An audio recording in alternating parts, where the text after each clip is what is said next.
very much. It's a pleasure to be here. So like Evdokia was saying, I work at Ameis, and I spend half my time doing clinical work, and then the other half of my time working in research, and I do a lot of work with Pond, which is a huge privilege for me. Today I'm going to kind of give a general talk on anxiety,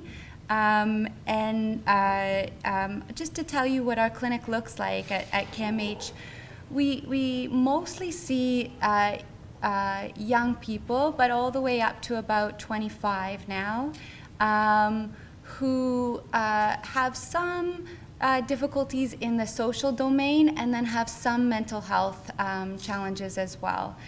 So we end up often seeing young people who have kind of complex mental health presentations, and there's a question of whether they have autism, or kids that have a diagnosis of autism, and then there's a question of whether they have another mental health comorbidity. So that's kind of the lens, but we see a lot of kids who have complex presentations and are often raise a little bit of questions in terms of what diagnosis they best maybe fit into, in terms of what our different categories are. So first, what is anxiety that's okay, right? Because we know that anxiety is okay. Can you hear me? You can't hear me. How about now? Okay. So you didn't hear. I won't go through the last part again. But so anxiety, we know if you don't have any anxiety, it's not the best thing either. You need to have sort of what we call an inverted U-shape curve for anxiety, where a little bit of anxiety can be really helpful when you have to perform. Too much can be too much, right? But the question is, what is anxiety that's okay? So about 10 to 20% of children and adolescents suffer from about 10 to 20% suffer with symptoms that don't meet criteria. And I should say, to begin with, a lot of the slides I modified from a really nice talk that is available online from the American Academy of Child and Adolescent Psychiatry, delivered by a psychiatrist in New York, Dr. Jess Shatkin. Some rates. So 40% of grade school children have fears of separation from a parent. 40% of children aged 6 to 12 have 7 or more fears they find troubling. 30% of children worry about their competence and require considerable reassurance. 20% of grade school children are fearful of heights, are shy in new situations, or are anxious about public speaking and social acceptance. Girls report more stress than boys. They report it more. Most of these worries and stresses are outgrown or recede as children mature and age. And when we're thinking about anxiety, and whether it's an anxiety that needs to be diagnosed as a separate disorder, especially when we're thinking about in kids who have another diagnosis already, the questions are, is this something a child of this age should be worrying about? Is the degree of distress unrealistic given the child's developmental age and the subject? Does the distress interfere with the child's daily life? So does in a child that has another diagnosis, does the anxiety as a separate entity contribute to impairment over and above the primary diagnosis itself? Can a child recover? Is the child able to recover from distress when the event is not present, or do they always tend to worry about something? And then again, so for kids that have another diagnosis, do symptoms contribute to impairment and distress over and above other diagnoses? What? Oh, yeah. So at different ages, in infants, what is okay anxiety? So a lot of young infants, we have one in the room, or they just left. Fear of loud noises, fear of being startled, fear of strangers. Toddlers, fear of imaginary creatures, fear of darkness. They have separation anxiety from their parents and caregivers. School-age children worry about injury, natural events. And adolescents, often their fears are related to school, to social competence, to health issues.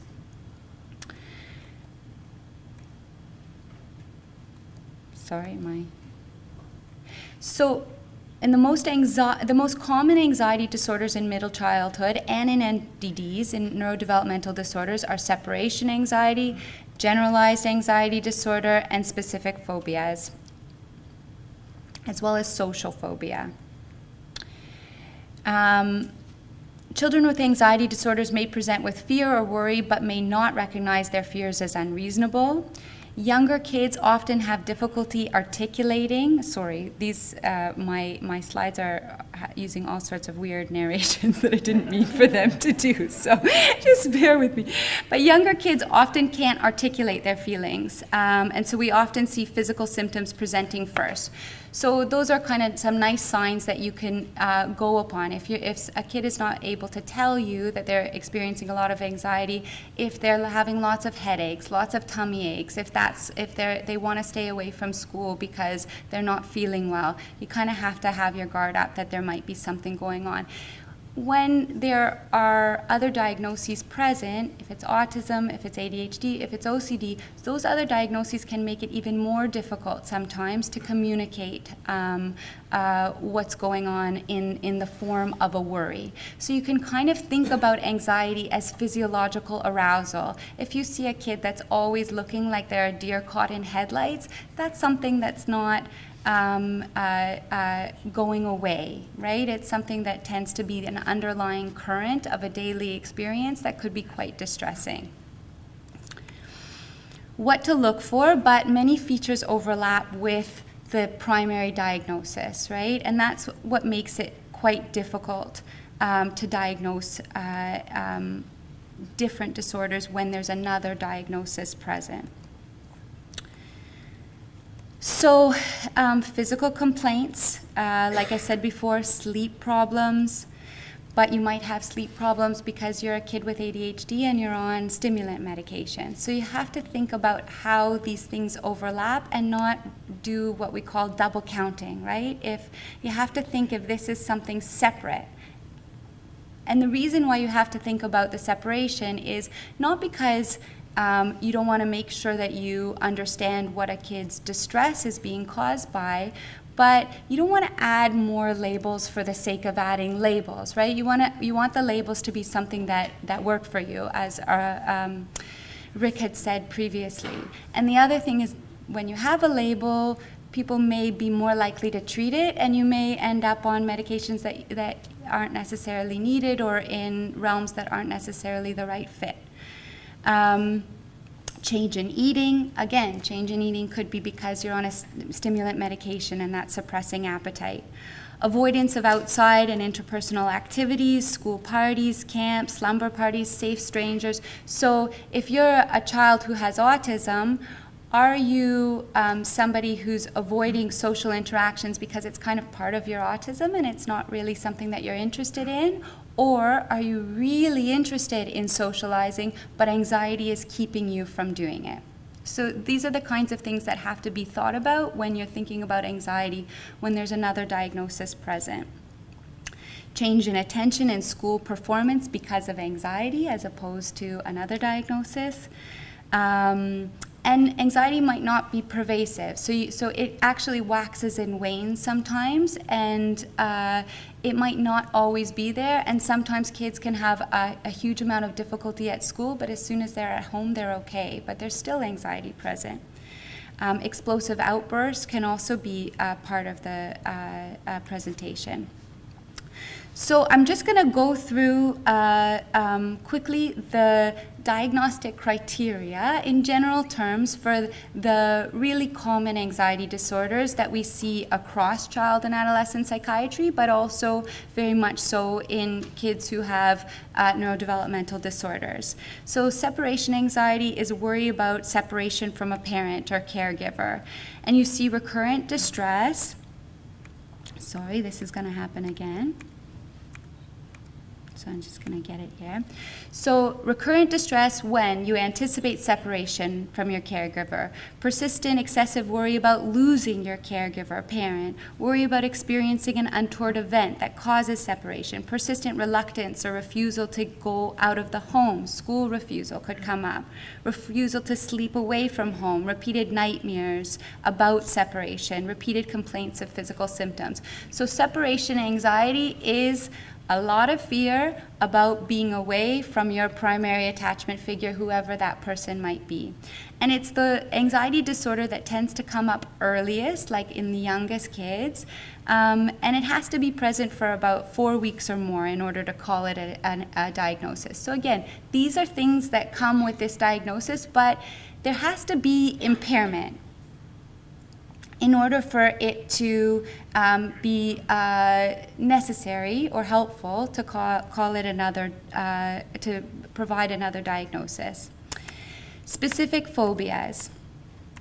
So specific phobias are very common. They're very common across kids. So a lot of kids, whether they have any diagnosis or not, will have certain things that they're scared of. And it becomes a phobia when the fear of the particular object or situation is avoided or endured with great distress. So a kid who would like to go to camp but is so afraid of spiders that they can't go to camp. And so they, even though they really want to go to camp, it's just causing too much distress, or they go to camp but it's a terrible experience and they're feeling anxious all the time because they might come across a spider. The anxiety is out of proportion to actual danger. The fear or anxiety causes clinically significant distress or impairment. More than one phobia is common. Adolescents and adults typically recognize that the fear is unreasonable, but children might not. Avoidance is key, and it's part of the diagnosis, and it generally begins in childhood. Generalized anxiety disorder is also really common. So this is the worry wart. Right? You worry about everything, whatever it is, that's your MO, you're a worrier. So when I see kids in my clinic, I often say, are you or is your child somebody who's kind of worrying about everything, all sorts of different things, and is it kind of always there, and is the underlying emotion that person feels kind of stress? And in terms of it meeting criteria for a diagnosis, it has to be accompanied by other things, kind of that affect life. So feeling keyed up all the time, wound up all the time, not being able to sleep, not being able to pay attention because you're worrying all the time. Social phobia. So social phobia, we all have varying degrees of difficulty with performance or being in new and unfamiliar situations. When you have a diagnosable disorder of social phobia, it's whenever you're met with situations where you might meet new people, you have crippling fear, and the fear is often accompanied by a thought that you're going to embarrass yourself, put your foot in your mouth, you're going to be exposed to scrutiny by others. And you tend to avoid the situation or endure it with great distress. Can kids who have autism have social anxiety? Well, you probably know this very well, but actually clinical audiences sometimes don't know it. So, of course, kids with autism can have social anxiety. They can have anxiety in social situations where they really are interested to relate with others, but they have so much anxiety with new people that over and above the autism itself interferes with their functioning in that realm. What about rates of anxiety disorders? So a recent report by the CDC in the US, 1 to 3 to 1 to 5 children with ADHD have a diagnosable anxiety disorder. So about 30%. Again, 30% of children with OCD also meet criteria for another anxiety disorder. And then in intellectual disability, there's very little data out there, amazingly. There are not that many studies that are looking at children and adolescents there's some other data in adults, but the range of rates of anxiety disorders is 3 to 22%. So you can see it's not very precise because there's probably just not enough research in that area on this topic. What about autism? So in autism, interestingly, we moved to the DSM-5 in 2013. That's kind of a new book of our diagnostic and statistical manual. That's what we use to diagnose disorders. Back when we used the DSM-4, it was actually really tricky to diagnose two disorders together. So even though kids with autism have a lot of mental health comorbidity, we don't know enough about it because it's only been since 2013 that we've actually clearly been able to diagnose two disorders together, including social anxiety and other anxiety disorders. It was difficult to diagnose together. So there's a range. These are a number of different studies where I've looked at what the rates of anxiety are based on usually having a sample of children with autism and using some kind of diagnostic measure and seeing how many meet criteria for anxiety disorder. But some of these numbers may not be very precise because they might be double counting, which is what I mentioned before, where you might count sensory sensitivity symptoms towards anxiety, where it's really part of the autism.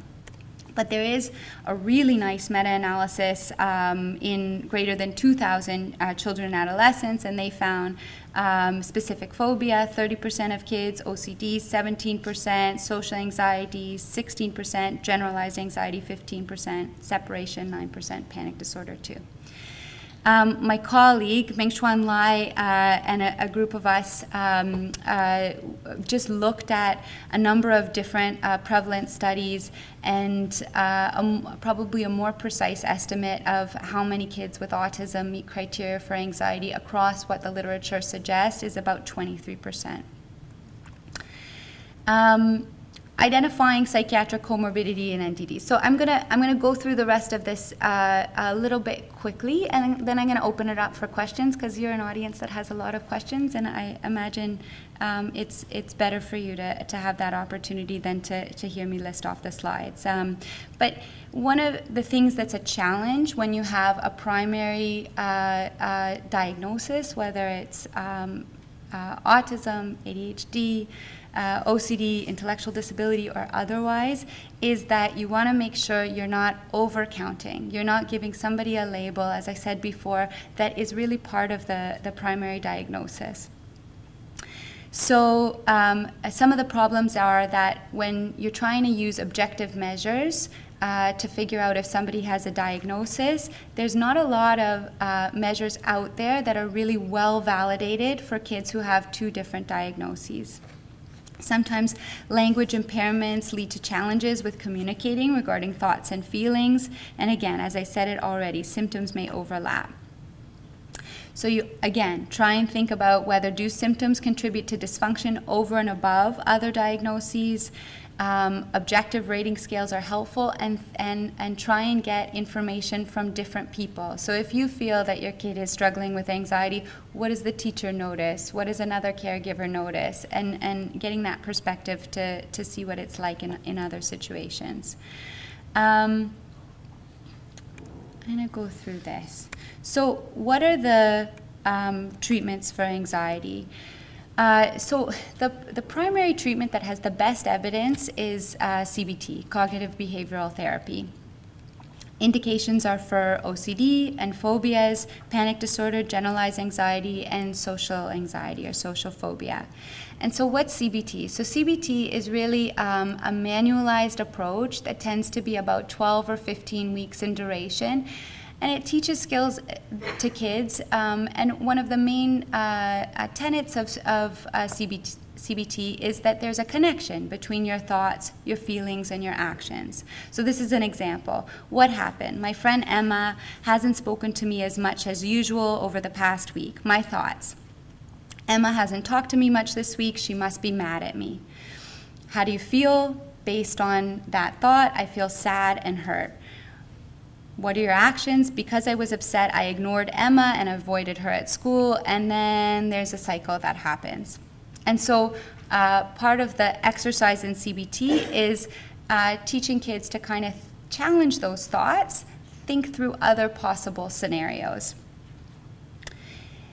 Emma might be upset, but maybe not. I don't know. If she's not upset with me, maybe I'm less sad. Maybe I'll ask Emma if she's mad at me or if she has another problem. So it creates other opportunities. Part of CBT is also learning relaxation, learning skills that will help you to recognize your feelings and again use part of the principles of CBT to challenge thoughts that might not necessarily be reflective of the environment. And sometimes you can have thoughts that actually are accurate and they can cause negative feelings, but the question is, are they productive? Okay, so you're thinking this way, yeah, you're thinking this way, but how is that going to relate to your mood and your actions? Is that the best route? Can we think about it in another way? Is there something else that you can do that might benefit you and others better? Medication is another way of treating anxiety, and I'll just go through one of the biggest studies out there, which is the Child and Adolescent Anxiety Multimodal Study. And that study looked at CBT, medications, and combined treatment. Looked at 488 kids, CBT 14 sessions, medication, an SSRI called sertraline or Zoloft, and then another group with CBT and sertraline and another group that was placebo. So 4 groups, and they compared all 4 groups, and what they found was all groups performed better than placebo. The combination of CBT and medication was the best treatment for anxiety disorders. And so I'm just going to stop there and see what questions you guys have and how I might be able to answer them. And just to let you know, most of the slides are available online. They were modified a little bit. Therapyaid.com is a really nice website that has lots of lovely tools that are CBT based, and some of my colleagues gave me some information for these slides. So thanks for your attention, and I'd like to open it up for questions.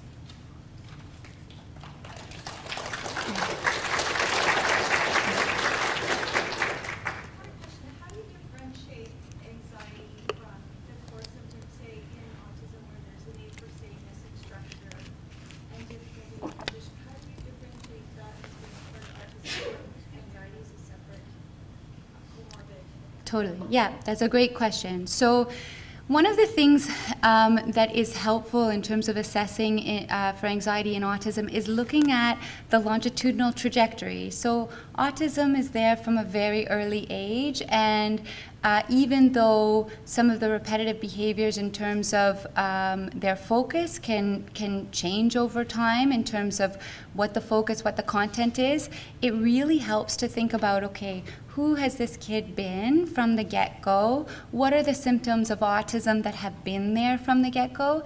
And whereas autism starts early on, or it's there from birth, anxiety tends to peak more between 9 to 12. And so if you have a history where, around grade 2, grade 3, or even a little bit before, that's when some of these extra things came on in terms of this physiological arousal.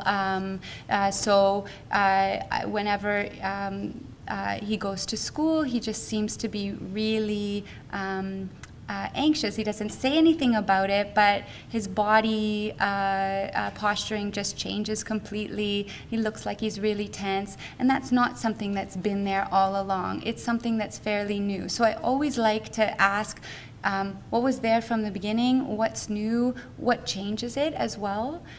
So anxiety can get better and worse based on situations. Of course, situational aspects also factor into autism, but you can kind of piece things out this way. That help? Yeah, go ahead. So to kind of follow up on that, we know with kids with autism there's a lot of repetitive behavior, need for sameness and order. One would look at like OCD. The question is, does it matter whether it's the anxiety versus the autism in terms of treatment? And then kind of similar is there a cognitive level you need to be able to do CBT training? And I think about like my son's repetitive behaviors. So yeah, they've been going on forever, but I still know that cognitive CBT training could help them, I guess. Yeah. But it's definitely more of an autism thing than an OCD. Yeah, okay, so first, for CBT,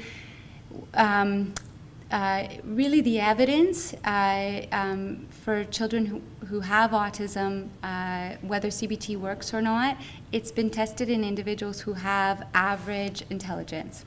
Okay, so whatever that's worth. But if children are verbal, the question is, can they identify, even with a little bit of help or probing, the link between thought, mood, and action? If you can do that, if you can go through an example and you ask a child, what was the thought? Was there a mood related to that? Did you do something, and might it have been related to those things? If you can kind of, even if it takes a bit of practice, go through that exercise, then CBT might be helpful. But really, CBT is really most helpful in children who are verbal and can go through those 3 steps. But you can use lots of other tools to help with anxiety that are more kind of behavioral based if you can't make that link. And then your other question. Like the fact of whether it is. Yes. Yeah. Does it matter? Okay, so first of all, how do you differentiate OCD from repetitive behaviors? So one of the things that I ask about in my clinic, and I learned this from Evdokia, was what causes distress. So if you interrupt a child's repetitive behaviors, and that's what causes them distress, the fact that you interrupted them, it's usually to do with the repetitive behaviors. If a child has to do stuff and they're very anxious about the process of having to do stuff, they don't want to do it. So I remember an example of a young man who developed OCD. So another thing that was helpful to figure it out is that he'd had autism symptoms all along, and then starting when he was 15 or 16, he started to have difficulty leaving the house. He had to do all sorts of rituals, and he was stressed having to do the rituals, but he couldn't verbalize it. So that's more of an OCD picture. The anxiety, the rituals themselves are stressful as opposed to stopping them. So why is it important to differentiate those things? We don't have any evidence that medication treatment helps for repetitive behaviors in autism. We have evidence that medication treatment helps for OCD. So that's kind of part of the reason why it's helpful to differentiate those 2 things, to know what to do. Yeah, in the back. Should you attempt to stop any of the rituals in that case, helpful or not? So OCD rituals? Yes. Okay, so for treatment for OCD, it's a slightly different, it's a slight variation on CBT, where it's called exposure response prevention, where if you go through a CBT program that is focused on OCD, part of the process is to expose kids to the things that cause anxiety and not let them do the compulsions that help them to alleviate the anxiety. But you don't do that right away. You teach them skills, relaxation skills, progressive muscle relaxation, imagery skills, all sorts of things earlier on before you expose them to the stress, to give them some way of managing the terrible feeling that they will have when they, for an example, touch a dirty sink without being able to wash. And the point of it is that anxiety comes up and it spikes and then it goes away.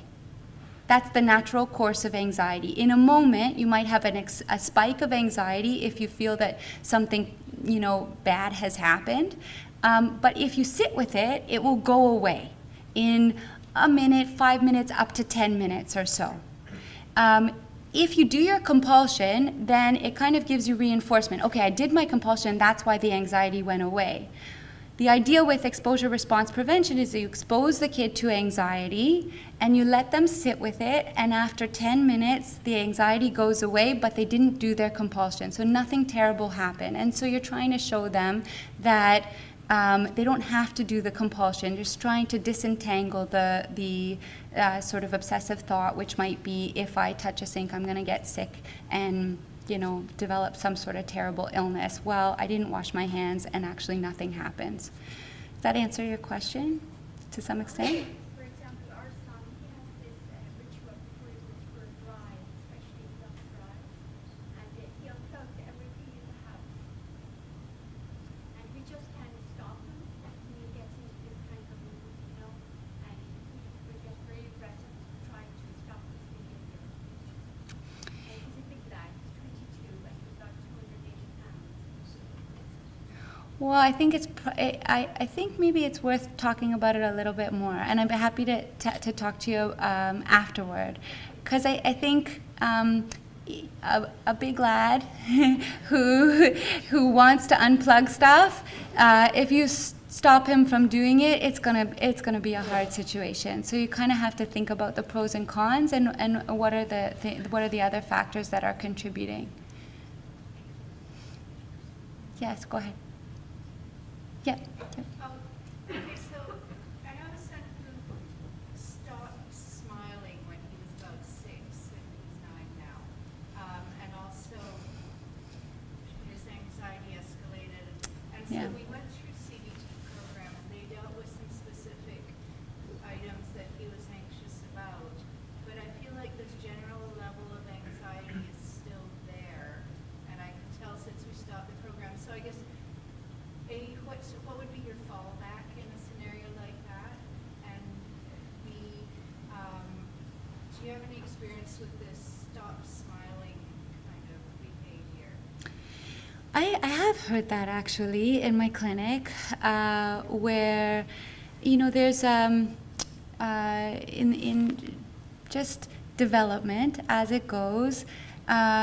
You can see it, and I see it in my kids. The little kids, and I was in an art class at the AGO this morning. There's a little boy who was like dancing in the elevator with all these other parents, and no worries about that, and very exuberant and very happy, and talked about all sorts of funny, quirky things. And as you get older, that stuff starts going away a little bit more, unfortunately. So you start to realize more how other people see you, and that starts to inhibit the way that you present yourself. And so it may be that part of understanding a little bit more about what all of the different factors are in everyday life, and starting to feel more anxiety could have some relationship with being a little bit less emotionally exuberant in a positive way. And I have lots of parents who say my kid has become a lot more serious as he gets older. And I think that I see that in kids who don't have any diagnosis, but also in kids that do. A very quick one for CBT is that I think CBT needs boosters. If you've learned the skills and the skills were helpful at the time, it's a very intense program. When you're outside of the program, you lose a lot. I think if it was helpful and you've kind of gotten away from it, one quick thing is to think about going back and refreshing. Okay. Is there a link, if you have had a specific phobia, say for example, but you outgrown that? Yeah. Might that be indicative of underlying GAD or some, is there a link there? Because my son had a very intense phobia of thunderstorms, to the point where he'd spend all night standing in our bathroom that didn't have a window that we could see outside, shaking. And he Yeah. didn't budge. We got PRN out of but he outgrew it, now he likes thunderstorms. But on occasion, he's had very extreme reactions to, and one example is, I had to go give him his lunch at school. He wasn't expecting me to come. We called him down from the office. And he was so anxious when he got down the stairs. And later that day, I said, "No, you were really anxious when I saw you at school today." He didn't remember saying it. Mm-hmm. And, but there have only been a very few things like that. Mhm. Is that maybe, is that an actual anxiety disorder? That's, you know, one episode since the thunderstorms. Right. Years ago. And an anxiety disorder is something that's present most days and even most of the day. So it's you can have a specific phobia where you know something that you're really afraid of just doesn't come up that often, but it's really something that's kind of there, and so you don't have to worry about it if it's not something that's like constantly there. But you know, kids who are anxious about different things, and so it can very much be something that sort of spreads and changes as you get older, and in terms of what the focus becomes when you're older. Thank you.